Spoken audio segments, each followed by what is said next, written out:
Well, Oklahoma has a long and rich aviation legacy, and it's all chronicled at the Oklahoma History Center.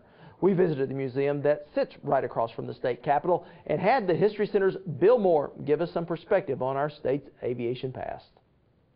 Aviation came to Oklahoma in 1910. A traveling flyer named Charles Willard made this a stop on his way from California to back east. And the plane was carried on a train.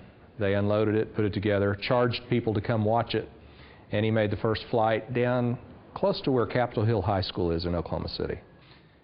Oklahoma was often visited by the famous aviators of the 20s and 30s. There's a lot of flying time in this state, and there's a lot of places to land, and so they pass through quite often. So you'd find Amelia Earhart coming to Oklahoma. You'd find Charles Lindbergh here quite often. And of course Wiley lived here. So you had a lot of the major pilots of that era living or visiting Oklahoma quite often. We had one gentleman named William Ponder who he couldn't wait for America to enter the war, so he joined the Lafayette Escadrille in France and became an ace even before America showed up. And then when America came, he joined the Army Air Service and was flying in World War I with them. 1927 is when Charles Lindbergh made his famous flight across the Atlantic.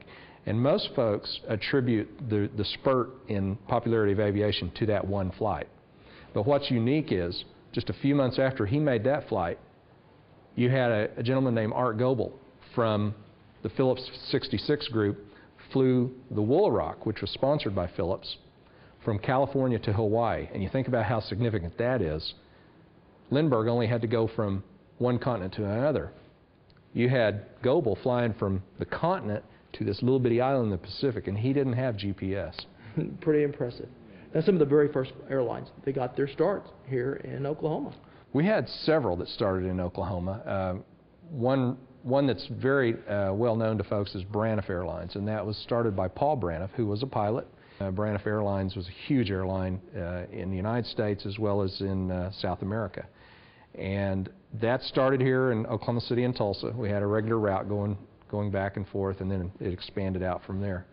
We had an airline called TAT Airlines, which was the first coast-to-coast. You didn't fly the whole way because they interspersed it with train travel. You would fly the airplane a little ways, get on a train and ride it, catch the airplane and go. They stopped in Winoka, and Lindbergh was involved with that effort, and he picked Winoka as one of the stops. And it was a significant thing. You could go coast to coast in 48 hours, which was huge in the late 20s. Wiley Post, his parents lived in Maysville, Oklahoma, a small town in central Oklahoma. He flew the Winnie Mae in 2 round-the-world flights. It didn't end there either, because Wiley was significant in researching flight. He flew to high altitudes over Bartlesville, and while he was doing that, he had to construct basically a spacesuit, because his airplane was made of plywood and you couldn't pressurize it. So to get to those high altitudes, he had to pressurize himself. And so you can ask astronauts today, they'll tell you that Wiley was the inventor of the spacesuit. While he was making that flight, he got caught up in something that really was a high-speed airstream. And today we know it as the jet stream. And he discovered the jet stream that all the airplanes use today to maneuver around in. Aviation is one of the top 3, if not the top employer industry in this state. And that's pretty big when you consider the other 2 in that mix are oil and agriculture.